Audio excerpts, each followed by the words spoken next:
Assalamu alaikum student mathematics 4024. Welcome to Maths Guru. I hope you all are fine. I am fine too, alhamdulillah. Students, आज की video में थोड़ा सा polygons को discuss कर लेते हैं और पॉलीगॉन से रिलेटेड कुछ फॉर्मूलाज भी हैं वो भी डिस्कस करते हैं, कुछ एग्जांपल्स हैं वो आप लोग के सामने सॉल्व करता हूँ. So let's just begin with the video. ये सर्कल प्रॉपर्टीज़ का टॉपिक है. आपको पता है सर्कल प्रॉपर्टीज़ का जो टॉपिक है उसका पूरा नाम ये होता है angle properties of circle and polygons. तो ये जो पॉलीगॉन्स के फॉर्मूलाज हैं, जो एंगल प्रॉपर्टीज़ ऑफ पॉलीगॉन्स हैं, ये बेसिकली 5 फार्मूलाज पर डिपेंड करती हैं और वो फार्मूलाज जो हैं वो हम इस वीडियो में इंशाल्लाह रिवाइज करेंगे. तो let's just begin the video. I hope ये वीडियो भी तुम लोग के लिए हेल्पफुल होगी इंशाल्लाह. सबसे पहले पॉलीगॉन्स की डेफिनेशन को डिस्कस कर लेते हैं. पॉलीगॉन्स के बारे में यहाँ डेफिनेशन लिखी हुई है. Polygons are basically close shapes that are formed by only straight line segments. ठीक है, ये सबसे बेस्ट इसकी डेफिनेशन है कि पॉलीगॉन्स जो हैं बेसिकली 2 डायमेंशनल ज्योमेट्रिकल फिगर्स होती हैं और ये क्लोज शेप होती हैं, ये बंद होती हैं. ठीक है, और बंद किस तरह होती हैं, क्योंकि ये स्ट्रेट लाइन सेगमेंट से मिलके बनती हैं. The minimum number of line segments required to construct a polygon is 3. तो इसका मतलब है कि 3 साइडेड फिगर से जो है ना ये पॉलीगॉन स्टार्ट होता है. तो हमारा सबसे पहला पॉलीगॉन जो है ना वो ट्राइंगल होता है. इसके बाद जो है वो 4 साइडेड फिगर्स आती हैं जिसको हम क्वाड्रिलेटरल्स कहते हैं, जिसमें स्क्वायर आ गया, रेक्टेंगल आ गया, रोम्बस आ गया, पैरेललोग्राम आ गया, ट्रेपीजियम आ गई, काइट आ गई. उसके बाद हमारे पास एक 5 साइडेड फिगर होती है जिसको हम पेंटागन कहते हैं. फिर हेक्सागन हो गया और फिर जो है वो हेप्टागन हो गया, ऑक्टागन हो गया एंड सो ऑन. एक चीज़ और जो है वो इस टॉपिक में बड़ी इंपॉर्टेंट है, वो ये है कि what is a regular polygon. ये रेगुलर पॉलीगॉन क्या होता है? A regular polygon has equal sides and equal angles. Equal sides मतलब जो जो भी polygon होगा उसकी जितनी भी sides हैं. फॉर एग्जाम्पल अगर हमारे पास एक octagon है तो octagon has 8 sides. तो 8 sides की जो लेंथ है वो बिल्कुल बराबर होगी और 8 sides के जो एंगल्स हैं, इंटीरियर एंगल की भी बात कर रहे हैं और एक्सटीरियर एंगल की भी बात कर रहे हैं, दोनों के दोनों जो है वो बिल्कुल बराबर होंगे. तो ऐसा पॉलीगॉन जो है वो बेसिकली एक रेगुलर पॉलीगॉन कहलाता है. हमारे पास कुछ जो फॉर्मूलाज हैं वो पॉलीगॉन्स के हैं, कुछ जो फॉर्मूलाज हैं वो रेगुलर पॉलीगॉन के हैं. तो थोड़ा सा फॉर्मूला को समझ लेना. पहला जो फॉर्मूला है, सबसे पहले मैं यहाँ से स्टार्ट करता हूँ. मेरे पास ये एक फिगर बनी हुई है, 5 साइडेड फिगर है, मतलब पेंटागन है. अब इसमें उसने हमें रेड से जो है वो इंटीरियर एंगल्स मार्क किए हुए हैं. इंटीरियर एंगल्स देखो फिगर के अंदर बन रहे हैं. तो ये जो रेड से उसने मार्क किया हुआ है ना, these all are interior angles and they are found inside the figure. और ये जो ग्रीन से उसने मार्क किए हैं that are called exterior angles. तो ये जो है ना बिल्कुल उस साइड के बाहर बन रहा है. जैसे ये इंटीरियर एंगल ये रहा, मैंने इस वाली साइड को एक्सटेंड किया और ये जो एक्सटेंडेड साइड थी, ये वाला जो बाहर का एंगल है, ये एक्सटीरियर एंगल हो गया. तो इसका मतलब है कि अगर मैं एक्सटीरियर एंगल और इंटीरियर एंगल को ऐड करूंगा तो मेरे पास जो आंसर आएगा that will be equals to 180. तो ये सबसे पहली प्रॉपर्टी हो गई, सबसे पहला फॉर्मूला हो गया कि interior angle plus exterior angle is equals to 180 degrees. अगर मैं आपको कोई इंटीरियर एंगल देता हूँ और आपसे कहता हूँ भाई एक्सटीरियर एंगल फाइंड आउट करो, तो आप क्या करोगे? 180 में से इंटीरियर एंगल को जो है वो सब्ट्रैक्ट कर दोगे तो आपको एक्सटीरियर एंगल मिल जाएगा. ठीक है, तो सबसे पहली प्रॉपर्टी क्या हो गई? Exterior angle plus interior angle is equals to 180 degrees. ये पहला फॉर्मूला हो गया हमारे पास. इंटीरियर एंगल्स जो है वो हमेशा फिगर के अंदर बनते हैं और अगर मैं उसी साइड को आगे एक्सटेंड करूं तो जो बाहर एंगल बनेगा that will be called as the exterior angle. तो ये पहली बात हो गई, जल्दी से देख लिया इसको. अच्छा, अब दूसरी चीज क्या है? इंटीरियर एंगल्स का सम कैसे निकालते हैं? तो उसका हमारे पास एक फॉर्मूला है. सम ऑफ ऑल एंगल्स, मतलब सम ऑफ इंटीरियर एंगल्स की बात कर रहा है. Sum of all interior angles of an N sided polygon. ठीक है, अब यहाँ उसने रेगुलर का वर्ड यूज नहीं किया, उसने कहा पॉलीगॉन.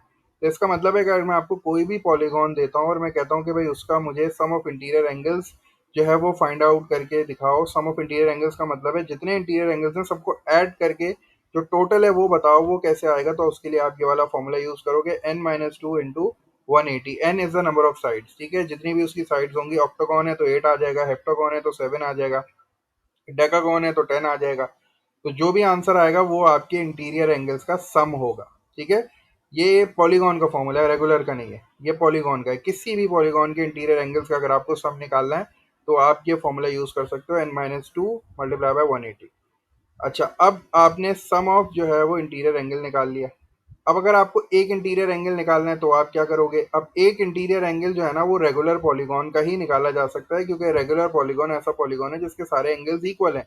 तो हम रेगुलर पॉलीगॉन का ही जो है वो एक इंटीरियर एंगल निकाल सकते हैं. किसी भी पॉलीगॉन का इंटीरियर एंगल हम नहीं निकाल सकते, क्योंकि अगर सारे इंटीरियर एंगल अलग अलग हैं तो मैं कैसे कोई फॉर्मूला जो है वो यूज़ कर सकता हूँ? तो इसीलिए जो है वो मेरे पास जो नेक्स्ट फॉर्मूला है that is for the regular polygon, जिसमें वो कह रहा है कि how to find out each angle of a regular polygon. तो उसका फॉर्मूला क्या है, n-2 multiply by 180 divided by n। n is again the number of sides. अब यहाँ ऑक्टागोन है अगर, तो n की जगह पे यहाँ भी 8 आएगा और n की जगह पे यहाँ भी 8 आएगा, और जो आंसर आएगा वो सिर्फ एक इंटीरियर एंगल की वैल्यू होगी of a regular polygon. For example अगर ऑक्टागोन है और वो रेगुलर है तो वो आपको इस तरह बोलेगा क्वेश्चन में रेगुलर ऑक्टागोन। ठीक है, तो आप समझ लोगे कि भाई जो पॉलीगॉन है वो मेरा ऑक्टागोन है, और वो कैसा पॉलीगॉन है, वो रेगुलर पॉलीगॉन है, तो वो रेगुलर ऑक्टागोन बोलेगा। ठीक है, ये हमारे पास था सेकंड फॉर्मूला। इसमें सिर्फ ये डिफरेंस है कि भाई पहले वाले फॉर्मूले को n से डिवाइड कर दो तो you will get the value of each angle of a regular polygon. Third formula क्या है, क्योंकि हमने पहले वाले फॉर्मूले में इंटीरियर एंगल्स की बात की थी तो हम थर्ड फार्मूले में एक्सटीरियर एंगल्स की बात कर रहे हैं। Sum of all exterior angles of a polygon, again the word is polygon, यहाँ दोबारा उसने पॉलीगॉन का वर्ड यूज किया है। तो एक्सटीरियर एंगल्स का सम जो है उसका कोई हमारे पास फॉर्मूला नहीं है, बस एक वैल्यू है जो आपको याद करनी है, that value is equals to 360 degrees. ठीक है, और फिर उसके बाद जो चौथा फॉर्मूला है वो फॉर्मूला हमारे पास क्या है, बेसिकली फिफ्थ जो फॉर्मूला है, लास्ट फॉर्मूला, वो ये है कि exterior angle of a regular N sided polygon. अगर आपको किसी रेगुलर पॉलीगॉन का एक्सटीरियर एंगल निकालना है तो उसका फॉर्मूला है 360 डिवाइडेड बाय एन। तो देखो पैटर्न है, पहला वाला फॉर्मूला है, ठीक है, n-2 इंटू 180, तो उसको आपने n से डिवाइड कर दिया तो एंगल आ गया। दोबारा आपने देखा 360, इसको n से डिवाइड कर दिया तो आपके पास एक्सटीरियर एंगल आ गया। तो ये थोड़ा सा जो फॉर्मूलाज थे ये हो गए। इन्हीं फॉर्मूलाज से जो है रिलेटेड आपके पास क्वेश्चन आता है आपके पेपर्स में, आपने देखा होगा ये पेपर 1 में पूछा आता है ज़्यादातर। तो ये आपके पास जो है वो 5 फॉर्मूलाज हो गए, exterior angle plus interior angle equals to 180, sum of all interior angles of a polygon n-2 into 180। अगर आपको एक इंटीरियर एंगल निकालना है of a regular polygon, n-2 into 180 upon n। Sum of exterior angles of a polygon 360, the exterior angle of a regular N sided polygon is equals to 360 divided by n। तो ये 5 आपके formulas हो गए। अब थोड़ा सा जो है वो एक एग्जाम्पल देख लेते हैं। डेफिनेशन हमने डिस्कस कर ली, डेफिनेशन में ऐसा इतना कुछ नहीं था। हाँ, बस ये याद रखना कि सर्कल्स हो गए, सिलेंडर्स हो गए, स्फेयर्स हो गए, ये सारे के सारे जो कोन्स हो गए, ये सारे जो है ना ये पॉलीगॉन्स नहीं होते। पॉलीगॉन्स जो है वो 2 डायमेंशनल होते हैं, उसने पहली बात तो यहाँ आपको बता दी, और दूसरा उसने बोला कि भाई उनके एजेस जो है ना वो फ्लैट होते हैं, वो क्लोज शेप होते हैं। ठीक है, और ट्राइंगल से स्टार्ट होते हैं पॉलीगॉन्स। अच्छा, अब यहाँ देखो उसने हमें एक टेबल बना के दिया हुआ, उसमें थोड़ा सा और एक्सप्लेन कर रहा है। वहाँ यहाँ उसने पॉलीगॉन्स के नाम लिखे हुए हैं, यहाँ उनकी साइड्स बताई हुई हैं, यहाँ उनके सम ऑफ इंटीरियर एंगल्स उसने जो है वो कैलकुलेट किए हुए हैं। यहाँ उसने each interior angle of a regular polygon जो है वो कैलकुलेट किया हुआ, और यहाँ उसने सम ऑफ एक्सटीरियर एंगल्स लिखे हुए हैं। सम ऑफ एक्सटीरियर एंगल्स का कोई फॉर्मूला नहीं था, 360 डिग्रीज थी, तो वो हमने सारे यहाँ लिख दिए। अब तुम लोग एक काम जल्दी से ये करो कि वीडियो को पॉज करो और ये ज़रा जल्दी से वेरीफाई करो कि भाई अगर ये फॉर्मूला मैं यूज़ करता हूँ ट्राइंगल के लिए तो क्या 180 आता है, अगर मैं ये फॉर्मूला क्वाड्रिलेटरल के लिए यूज़ करता हूँ तो क्या 360 आता है, अगर मैं ये फॉर्मूला पेंटागन के लिए यूज़ करता हूँ तो क्या 540 आता है, अगर मैं ये हेक्सागन के लिए यूज़ करता हूँ तो क्या 720 आता है। बस ये याद रखना है इनकी जगह पे क्या पुट करना है। If you are using triangle तो इनकी जगह पे 3 रखोगे, क्वाड्रिलेटरल है तो 4 रखोगे, पेंटागन है तो 5 और हेक्सागन है तो 6। जल्दी से वेरीफाई करो और फिर मुझे बताओ कि हाँ भाई ये आंसर्स आ रहे हैं कि नहीं आ रहे हैं। अच्छा, इसी तरह जो है तुम जो है वो इसके बाद तुम ये वाला काम भी कर सकते हो, इनको भी वेरीफाई कर सकते हो कि ये वाला जो फॉर्मूला है उसको यूज़ करने से क्या मेरे पास ये एंगल्स की वैल्यूज़ आ रही हैं। थोड़ी सी प्रैक्टिस भी हो जाएगी तुम लोग की, और थोड़ा सा क्लियर भी हो जाएगा कि हाँ भाई कैसे जो है वो फॉर्मूला यूज़ करना है। अब तुम लोगों ने जब ये चीज़ प्रैक्टिस कर ही लिया तो अब ये 2 एग्जांपल्स जो हैं तुम्हारे लिए कुछ मुश्किल नहीं है, जल्दी से इनको देख लेते हैं। फर्स्ट एग्जांपल हमारे पास है, find the sum of the interior angles of a heptagon. Heptagon क्या होता है, 7 साइडेड फिगर होती है, और आपसे कह रहा है सम ऑफ इंटीरियर एंगल्स। ठीक है, हेप्टागन की बात कर रहा है, हेप्टागन इज अ पॉलीगॉन। यहाँ उसने रेगुलर का वर्ड यूज़ नहीं किया है क्योंकि हमने ये बात डिस्कस की थी कि भाई वो जो सम ऑफ इंटीरियर एंगल्स का फॉर्मूला है वो सिर्फ पॉलीगॉन के लिए। तो सबसे पहला स्टेप क्या है, जो फॉर्मूला आपने याद किया हुआ उसको लिखना है जल्दी से, n-2 इंटू 180 इसका फॉर्मूला होता है। अब जल्दी से सेकंड स्टेप में हमें प्लग इन करनी है वैल्यूज। सबसे पहले बस ये याद रखना है हेप्टागन की साइड्स कितनी होती हैं, 7। तो 7-2 इंटू 180, आपने 7-2 किया 5, 5 को आपने 180 से मल्टीप्लाई किया तो 900 आंसर आ गया। इसका मतलब है the sum of interior angles of a heptagon 7 sided figure is equals to 900 degrees. ये पहला हो गया। उसके बाद दूसरी एग्जांपल हमारे पास है जिसमें वो हमसे कह रहा है कि find out the interior angle of a regular octagon. देखो लैंग्वेज समझो बस, इंटीरियर एंगल की बात कर रहा है तो अगेन यहाँ सिर्फ ऑक्टागन नहीं आया, यहाँ आया रेगुलर ऑक्टागन। फर्स्ट स्टेप वही है, फॉर्मूला फॉर्मूला हमें पता है, n-2 इंटू 180 होता है डिवाइडेड बाय n होता है।